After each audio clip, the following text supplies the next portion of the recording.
Hello students, in today's video we are going to start chapter number 5, Kingdoms, Kings and an Early Republic.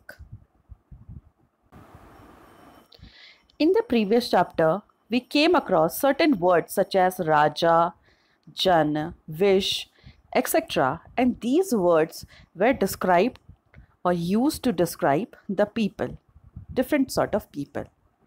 The word Raja describes the rulers or the kings. The word Jan describes the people. So, since we know that in today's modern world, choosing leaders or rulers is done by voting in the elections. And this practice has become common in the last 50 years or so for all the countries or most of the countries. But have you ever wondered, how did men become rulers in the past? Some of the Rajas we read about in chapter number 4 were probably chosen by the Jan or the people. But around 3000 years ago, we find some changes taking place in the ways in which Rajas were chosen. Basically, some men now became recognized as Rajas by performing very big sacrifices. But before we read about these sacrifices, let us first look at the society or the division or the classification of the people done in the society during this period. Varnas or Varna. We have many books that were composed in North India, especially in the areas drained by the Ganga and the Yamuna during this period. These books are often called later Vedic because they were composed after Rig Veda, which we have studied in the previous chapter. These include the Samved, Yajurved and Atharvaved, as well as many other books. These were composed by the priests and described how rituals were to be performed. They also contained the rules about the society. Now, there were several different groups in the society at that time. Priests and warriors, farmers, herders, traders, craftspersons, laborers, fishing folk and forest people. Some priests and warriors were rich as well as some farmers and traders. Others, including many herders, craftspersons, laborers, fishing folk and hunters and gatherers were poor. Now, these priests divided people into 4 groups called the Varnas. According to them, each Varna had different set of functions. The first Varna was that of Brahmin. Brahmins were expected to study and teach the Vedas, perform sacrifices and receive gifts. In this picture, we can see how the society was divided. This pyramid shows the division. The first were the Brahmins, second were Kshatriyas, third Vaishyas, fourth Shudras and fifth were the untouchables. As we already studied, Brahmins were the priests. Their main objective or work was to study and teach and perform sacrifices. The second Varna was Kshatriyas. They were warriors and kings. Their work was to protect and fight the war. Mainly protection of people. The third were Vaishya or Vish. The Vaishyas were expected to be merchants, landowners, farmers, herders, etc.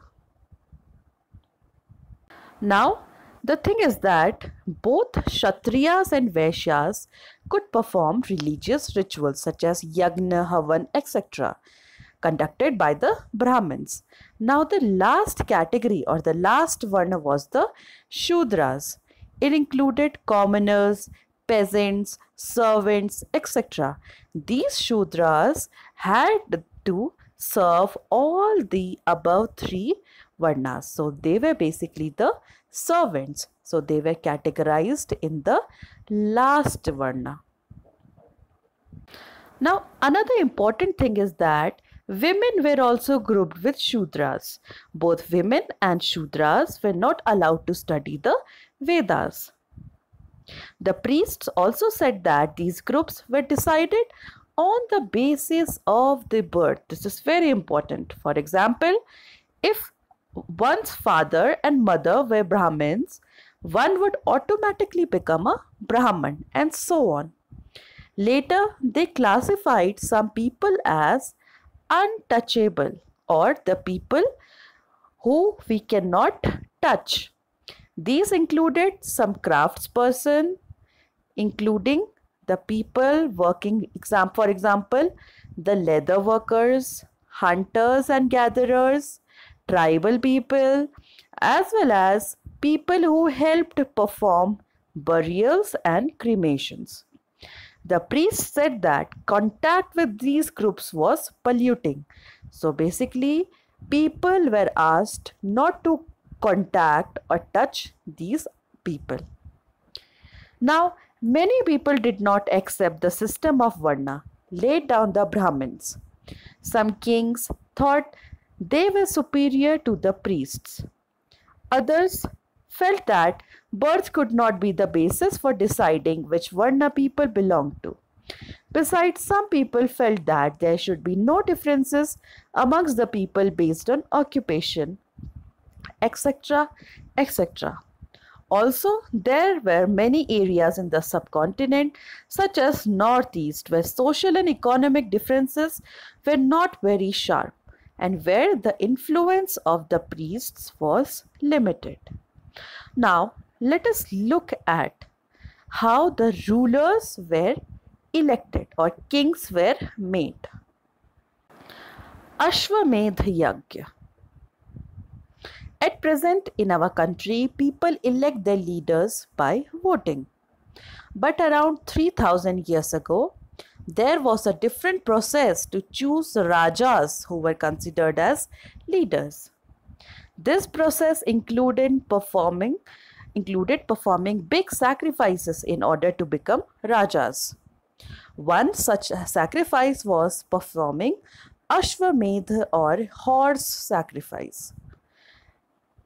While performing Ashwamedh, a horse was led to run freely, and at the back, Raja's men or soldiers followed it to protect. Horse used to run to far places, entering the kingdoms of other Rajas. If the Rajas of other kingdoms stopped the horse, then they had to fight. But if they allowed the horse to pass, it meant that they had accepted that the Raja doing Ashwamedh was stronger than them. Then Rajas who allowed the horse to pass were invited to a sacrifice performed by the priests.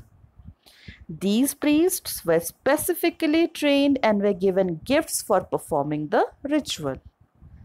The Raja who organized the sacrifice was recognized as powerful. In the ritual, the Raja who was performing sacrifice was a central figure. Raja had a special seat in the ceremony.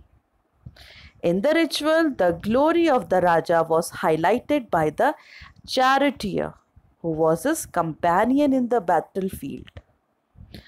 Other Rajas taking part in the rituals were simply the audience, who had to sit and watch the sacrifice.